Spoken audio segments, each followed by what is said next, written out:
Buenas, soy el Augusto Álvarez en la materia tributaria en SARI y les voy a hablar del recurso jerárquico. El recurso jerárquico puede definirse como la reclamación que promueve para que el superior jerárquico del autor del acto que se cuestiona, examinando dicho acto, lo modifique, lo extinga siguiendo para ello el procedimiento expresamente establecido en la norma vigente. El recurso jerárquico se constituye de varios actos, como el paso 1, que es el que determinen los tributos, que es cuando una vez ocurrido el hecho imponible da origen al nacimiento de la obligación tributaria, realizando determinada determinación tributaria, pudiendo actuar de oficio bien sea sobre la base cierta o presuntiva. Otro paso es el que apliquen las sanciones, que son aquellas como las multas, las comisiones, los comicios y la destrucción.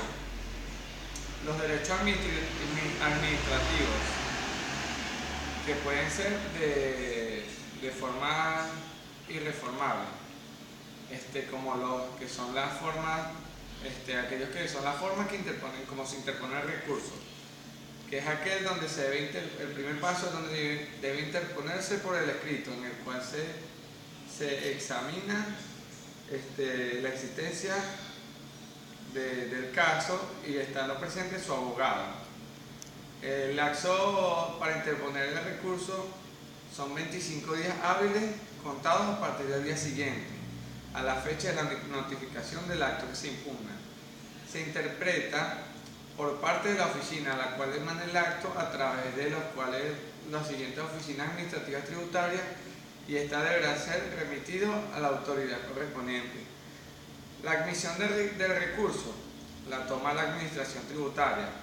Admitir o no el recurso jerárquico dentro de 3 días hábiles siguientes al vencimiento del acto por la interposición del mismo.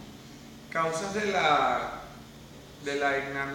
inadmisibilidad son las siguientes que les nombraré: la falta de causales, la falta de cualidad de la recurrente, a falta de la legitimidad activa, la caducidad del plazo para ejercer el recurso.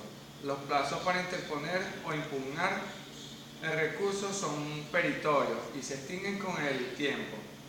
La ilegitimidad de las personas que se presentan como apoderados, la falta de asistencia del abogado. Le voy a hablar de las improcedencias de recursos. Ya vienen varios pasos. Para el paso A son los actos dictados por las autoridades competentes en un procedimiento administrativo previsto por un tratado para evitar la doble tributación. Paso B, los actos dictados por las autoridades extranjeras que determinan el impuesto y sus accesorios. Les voy a hablar de los actos probatorios. Una vez admitido el recurso jerárquico, la administración tributaria notifica